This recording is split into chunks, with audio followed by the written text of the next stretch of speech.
Aber machen wir weiter, und zwar mit dem Kennenlernen. Das ist ja sozusagen das Wichtigste bei einer Beziehung, dass man sich kennenlernt. Und das erste Mal. An mein erstes Mal kann ich mich noch sehr gut zurückerinnern. Ich weiß es noch wie heute.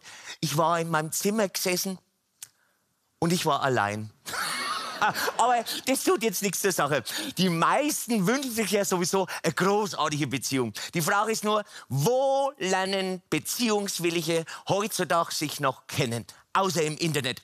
Denn die gute alte Buddy, die gibt's ja gar nichts mehr. Wisst ihr noch, damals im Hobbykeller von den Eltern, die Buddy mit den 3 großen Schummrig, Schimmlig, Schmusemusik. Ja, Rumlümmel auf dem alten, versifften Sofa, das da schon seit Jahrzehnten ungestanden war. Und dann hat man sich endlich getraut und gefragt, willst du mit mir gehen?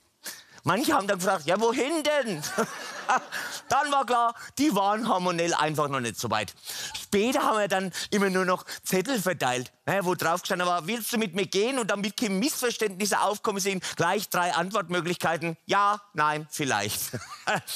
Vielleicht. Diese Antwort, das finde ich heutzutage als Erwachsener regelrecht visionär. Viele wissen doch gar nichts mehr, ob ja oder nein. Da ist das ganze Zusammenleben doch ein einziges Vielleicht. Heute lernt man sich über Dating-Apps kennen. Man tindert. Ein Blick auf ein Foto und ein Wisch über das Display entscheiden, ob man jemanden kennenlernen oder nicht. Nur gut, dass es auch noch andere Optionen zum Kennenlernen gibt. Hallo, hier ist wieder eure Inka Bause.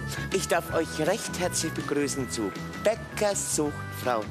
Ja, ihr habt richtig gehört. Bäcker sucht Frau.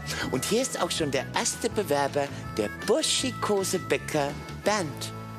Servus, ihr Zuckerschnecken da draußen. Ich hab heute ein super Angebot für euch. Nämlich mich. Eure Hochzeitstorte. Und auf jede Hochzeitstorte kommt natürlich ein Sahnehäubchen. Und das könntest du sein. Ich bin ja schon seit langem auf der Suche nach einer Frau für gemeinsame Abenteuer in meinem heißen Backofen. Also, wenn du jetzt wie ich auf große Quarktaschen und Spritzgebäck stehst und meine Vorliebe für sanftes Kneten teilst, dann steht dir meine Türe zu meiner Plunder, ich meine natürlich zu meiner Backstube, für immer offen. Möchten auch Sie den Burschikosenbäcker Band kennenlernen? Dann schicken Sie Ihre Bewerbung unter dem Stichwort Plunderstange an MTL Redaktion Bäcker sucht Frau. Mein Herz geht auf wie ein Sauerteig.